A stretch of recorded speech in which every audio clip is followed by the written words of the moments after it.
আমাকে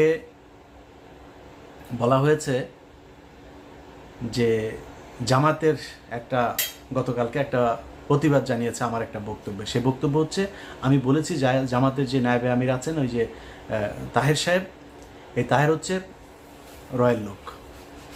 এটা বলার পরে তারা প্রতিবাদ জানিয়েছে আমার এই বক্তব্যের।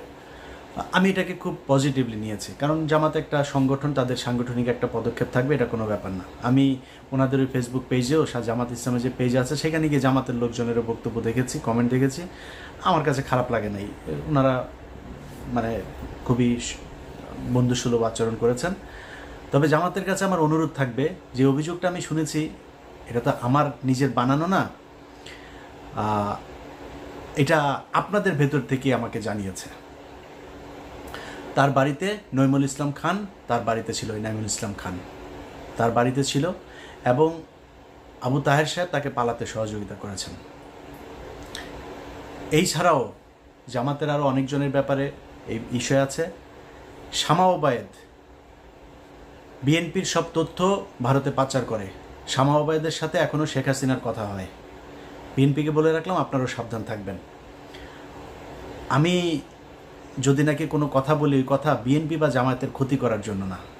জামাত ইসলাম যেটা করেছে, বিবৃতি দিয়েছে, কোনো সমস্যা নেই। আমি আমার কথা বলেছি, আমার এটা রেসপেক্ট রেখে বলছি। এটা নিয়ে তদন্ত করবেন, যদি আসলেই কোনো কিছু পাওয়া না যায় আমি তাহের ভাইয়ের কাছে আবার ক্ষমা চেয়ে নেব। তো এই যে বিএনপি জামায়াতের লোকজন, ওনারা কিছু কিছু লোকজন যে মনে করেন যে আসিফ নজরুল হচ্ছে তাদের লোক, তাদেরকে বলবো তারেক রহমানের বক্তব্য শোনেন। তারেক রহমান আপনার মনে হয় এমনিতেই বলে যে সামনে নির্বাচনটা কঠিন নির্বাচন? এমনিতেই বলেন যে আপনারা মনে করবেন না যে আমরা ক্ষমতায় চলে এসেছে?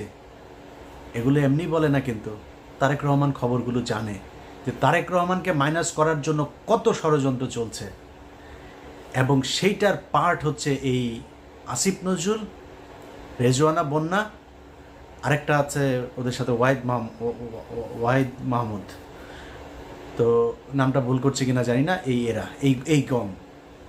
এই গং গত সপ্তাহে এই ডক্টর মোহাম্মদ ইউনুস তিনি বলেছেন যে 25-এর মাঝামাঝি বা শেষের দিকে আমরা একটা নির্বাচনের দিকে করি। তিনারা যাবেন না, তিনাদের কথা 26-এর শেষে গিয়ে আমরা চিন্তা করব। এর মাঝখানে সেট শেষ হয়ে যাবে, সব শেষ। বিএনপির ভাইদেরকে বলতে চাই, সব শেষ। দুদকের একজন চেয়ারম্যান আপনাদের দলের ক্যান্ডিডেট ছিল, সে বিএনপি করে না, খুব সৎ মানুষ।